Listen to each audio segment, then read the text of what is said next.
That's right, back from DC. So when I was in high school, I don't know why this was, but I used to always go buy these giant things of orange juice. Like, this is a small one in comparison, but I'd buy these like half-gallon or gallon things of orange juice. I'm not sure what size. And then I would drink them, and it would be like I would compulsively drink them all day. And I don't know why. I didn't eat dinner tonight, but came back and had this inkling to go get orange juice. So I got a giant thing of orange juice, and I'm going to drink that now. The other thing I used to do in high school that I really liked, went to a school that was between 5th and 12th grade. And there were these 5th graders that for whatever reason were like always running around and getting in trouble. And I remember having the thought that I wish somebody would have like taken an interest in me or guided me.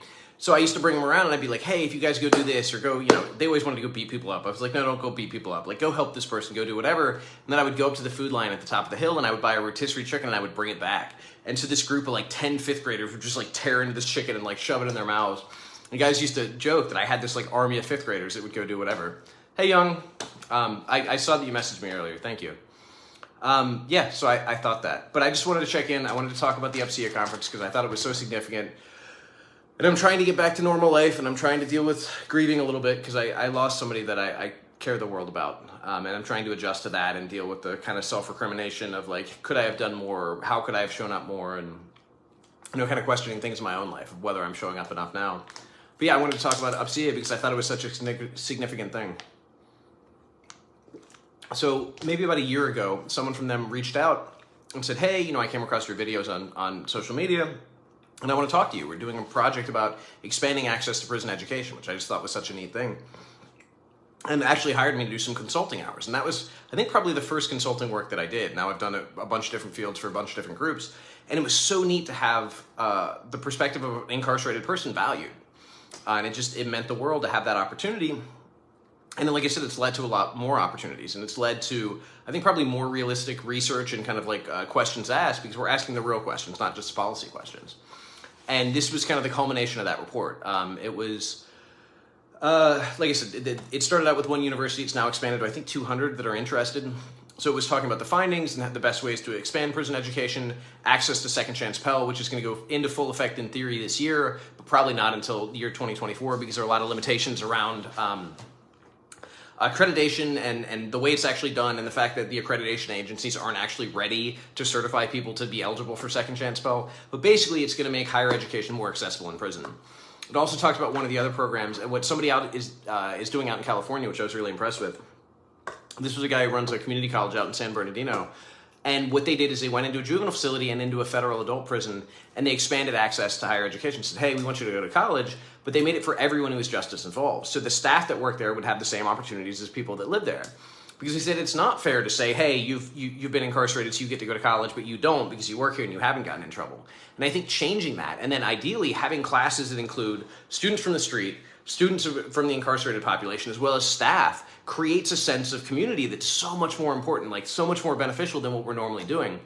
And I was amazed because I had known about Ohio University where I went, where everything was by correspondence. I would get my books and my textbook and my workbook in the mail, and I would have to, write things out by hand, or eventually I got a job in the law library so I could type. Then I would send them off and wait for a response. And in this room we were presenting to, Boston University apparently has had a prison education program for years where they go in person and it's at no cost to the incarcerated person. Other groups say, we've had in-person where we bring our professors and our students in and we have our classes together with a mixed population, which I just think is, again, it's such a great model because we want to humanize people who are incarcerated. We also want them to have a sense of belonging or identity other than just being an incarcerated person or an F-up or, however we want to judge somebody. So being in there with those other college kids creates this new identity. It's at this community college that I'm so impressed by what this guy's done. They were trying to figure out how to get kids excited.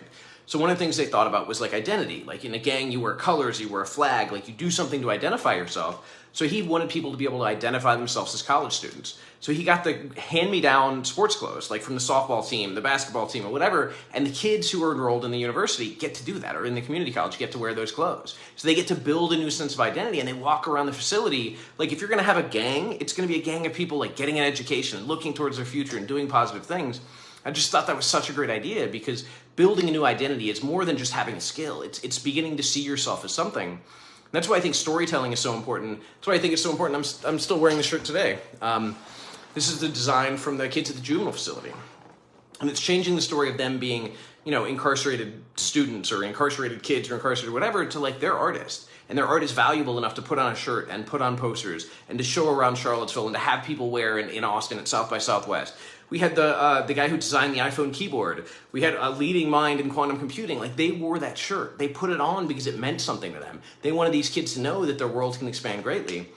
And I think it's just something I struggle with. I was talking about this tonight. Because not every kid, most of the kids coming out of incarceration are not necessarily are not going to have the opportunity to go present at South by Southwest or have the opportunity to go meet the person who designed the iPhone keyboard. But someone will, and their future doesn't have to be limited to what it was. And I don't know how to go about that because I've been given so many opportunities and I've had so many chances that other people haven't, and I don't want to misrepresent it. I don't want to say that everybody coming out of a period of incarceration is going to live the life that I did, but I also want to balance out all the negative stereotypes we have. Because people think, oh, everybody coming out of prison, they're just criminals and they're worthless and these judgmental things that are in no way human. And I do know people who get out and they commit further crimes. And I do know people that get out and do great and have families and own businesses and are incredibly successful. But what I found is that they're all human stories. And anytime we oversimplify them to making someone just one thing, to just a criminal or just a drug addict or just a whatever, we're missing the human element. Because everything that I found is just a person. I did the story the other day on the guards who, basically beat the woman, the incarcerated woman, so badly that they broke her neck and she's paralyzed and will be for the rest of her life. And the state settled for over $4.5 million, saying, okay, we accept fault. But then criminal charges couldn't be brought because they couldn't determine who the actual actors were. And there were guards that refused to speak out, or refused to testify, and then were subpoenaed. There were all these complicated things. But even in that moment, the comments were all about hate, we need to get, revenge, and we need to get punishment. To me, it can't be about that. Because if it's about that, it'll be about that for the person who commits the crime in the first place, or about the kid.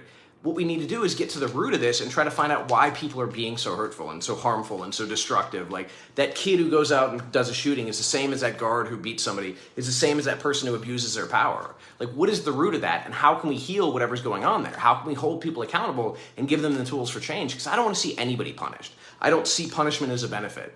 Some people that do heinous things maybe need to be away from society forever. That's fine.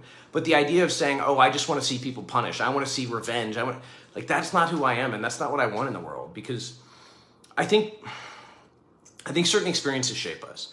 And having seen great violence, having seen really painful, ugly things, kind of takes the allure away from that.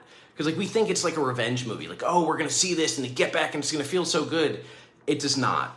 It does not feel good. Like, even if someone has done some terrible thing, when you see a terrible thing done to them, at least for me, it does not feel good.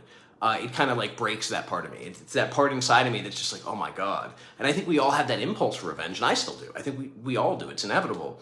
But to follow through on that is to fail to connect with the other parts of ourselves.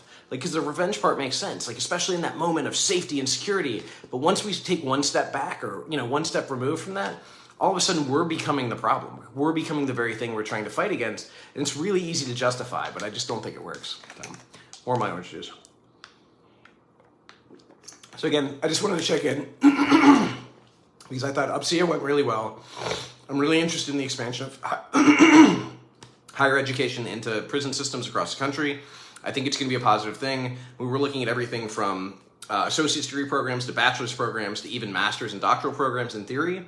We're also looking at trade programs and certifications because not everyone needs to go to college, both in prison and out. It doesn't benefit everybody to get a full liberal arts education or get a master's in something. Sometimes somebody needs a trade, or sometimes they need a certification to do work online or work from home doing some specific thing that they want to do or that they perform well at. And I think that I like the idea of everybody getting a liberal arts education because it expands their minds or their perspectives, but ultimately it just doesn't make sense. So I think having targeted educational programs that meet the needs of people that are either incarcerated or not, but in this case incarcerated, is going to allow us to have a lot more success stories. Because so many of the people that I talk to, and there's a buddy who just got out, he's doing manual labor because that's what he feels like he can do. That's what he feels qualified for. But the idea that somebody could come to him and say, hey, we're going to give you a living wage job doing, whatever, something he's interested in, remote this. Okay, all of a sudden his world is in a different place. His perspective, his opportunities are in a different place, just like my world has opened up. I never imagined I'd be traveling. I actually thought I would get out of prison and I would live in a shack in the woods and I would be an electrician because that's all I saw myself being able to do. And all of a sudden these things have opened up, and I just got back from DC where I was presenting at an academic conference, and before that I was in Austin speaking at South by Southwest, and all these things that I never could have imagined are there. But if that world hadn't opened up, if people hadn't believed in me, if people hadn't pushed me and encouraged me, I wouldn't have been there. So I want to give other people that same support, that same encouragement. And it's not going to look the same for everybody. But whatever that person's kind of like potential is, I want us to be able to explore it, because I think that's to everyone's benefit. Because I think about, God, I mean, we've had a spate of violence in Charlottesville lately. We've had a lot of shootings. They've mostly been kids, and they've mostly been over these really stupid issues of he said, she said, or behind a girlfriend, or behind something. And this is a lack of social emotional learning. This is a lack of emotional regulation. These are basic skills. I did a post about this on LinkedIn and on Facebook the other day, that we focus so much on this academic tower, on everybody getting an education, getting a degree, but we don't have an emotional foundation. But no matter how big and strong that academic tower is, if it doesn't have a strong emotional base, the first time a storm comes across, it's gonna fall down. So I'm glad that we have the academic skills. I'm glad that we have the education we do, but when are we gonna start focusing on the skills we need to be human, to deal with our emotions, to interplay with other people, to connect and to engage with our lives and what we're passionate about and what we wanna do? And until we start doing that, I think we're gonna continue to have these towers that fall, and we're gonna have, you ever see the movie Falling Down? I always think that's such a great like representation of the experience of just falling apart. Like everything seems to be in place, and then you just snap. And now when you have kids who are growing up in poverty, in abusive homes, in great distress, well, they don't even have that thing that looks good. Like the snapping comes a lot easier, but anyways, we're worried about, we're looking at that. I'm going to the juvenile facility this week to do the first round of DBT classes, which I'm really excited about. I reached out again to the adult jail to find out what we can do there. We're looking at this conference or festival for April. We're gonna try to get one of the incarcerated kids to come out on furlough and be able to speak about what he needed as a youth, what he needs in the juvenile facility, and what everything looks like. We're trying to really kind of like push to expand that program. I've got a lot of meetings tomorrow. It's just coming back. Every time I come back, I love being home, but then it's a million meetings and a million things to catch up on and a million emails, because I'm really trying to make a point that when I go somewhere, I'm going to be focused on where I'm at. Like I'm going to enjoy that experience. And that just means that there's that much more to do when you get home. And I haven't done jiu-jitsu in a week, or I think I did it Tuesday morning was the last time I did. So I got to get back to jiu-jitsu. I got to get back in shape. I got to get done with all these meetings. I got a bunch of things I got to do at Common House, at the co-working space. Got to put some plans together, but I'm just excited about it. So I wanted to check in and say hello, but it's probably past my bedtime because I'm old. So hope you all have a wonderful night.